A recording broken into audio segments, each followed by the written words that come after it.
Hi అండి, అందరికీ ఎలా ఉన్నారు? బాగున్నారా? సండే స్పెషల్ కదా. సండే స్పెషల్ చూసే ఉంటారుగా, నల్లేరు పచ్చడి. ఆషాఢంలో ఖచ్చితంగా మునగాకు పప్పు ఎలా తింటామో అలాగే నల్లేరు పచ్చడి కూడా తింటాం. అయితే నల్లేరు చేయాలంటే అంత ఈజీ కాదు, కొంచెం టైం పడుతుంది. కానీ మన బోన్స్కి హెల్త్ బెనిఫిట్స్ బాగా ఇచ్చేది అయితే ఇదే. చూసారుగా ఎలా తీసాను. ముందు కొబ్బరి నూనె అయితే రాసుకోవాలి, లేకపోతే చేతిలో దురదలు వచ్చేస్తే. రాసుకున్న తర్వాత చిన్న తీగలా ఉంటుంది నాలుగు వైపులా, అది కంప్లీట్గా తీసేసిన తర్వాత చిన్న చిన్న ముక్కలుగా కట్ చేసుకొని బాగా కడుక్కొని టమాటాస్ మీకు ఇలా కట్ చేసుకొని ఉంచుకోవాలన్నమాట. ఎందుకనేది చూపిస్తాను. టమాటాస్ని కూడా ఈ టైప్లో కట్ చేసుకుంటే ఉడికించుకోవడానికి సులువుగా ఉంటుందని చిన్న చిన్న ముక్కలుగా కొయ్యాలి. కొంచెం కత్తిపీట కూడా నూనె రాసుకోవాలి, లేకపోతే అంతగా ఈజీగా అవ్వదు.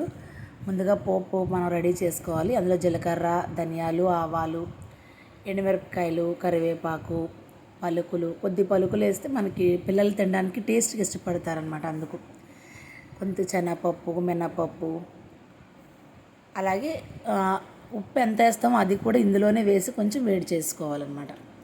అవన్నీ ముందు వేయించుకున్న తర్వాత పక్కకు ఒక ప్లేట్లో తీసేసి అప్పుడు మళ్ళీ ఆయిల్ వేసుకొని ఓన్లీ నల్లేరు వేయాలి. ఫస్ట్ కొంచెం పచ్చి తగ్గేంత వరకు కూడా, దాని పచ్చి వాసన పోయేంత వరకు బాగా కలుపుకోవాలి.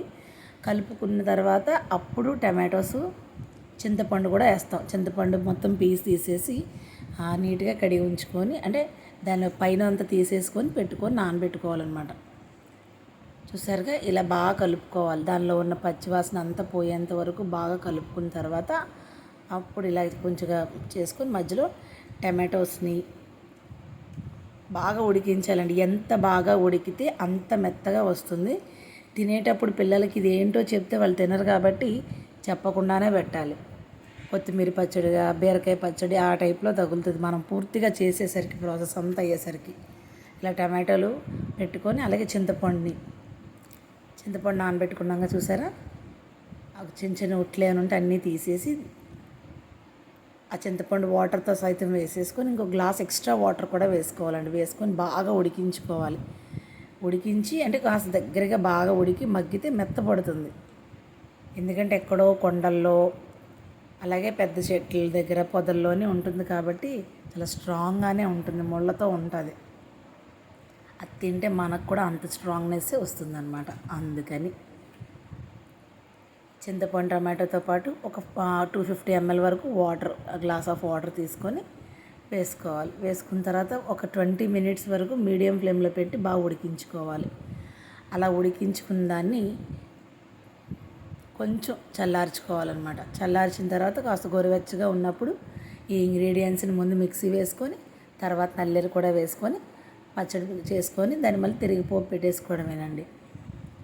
టేస్ట్ మాత్రం చాలా బాగా వస్తుంది. ఎందుకంటే బాగా ఉడికిపోతుంది కదా, మనకి ఆ వాసన తెలియదు. పిల్లలు తిన్నప్పుడు కూడా ఒక బీరకాయ పచ్చడిలాగే, కొత్తిమీర పచ్చడిలాగే అనిపిస్తుంది అనమాట. వాళ్ళకి నీట్గా చెప్పకుండానే పెట్టండి. దాంతోపాటు ఇలా స్నాక్ ఐటెం ఏదైనా ఇస్తే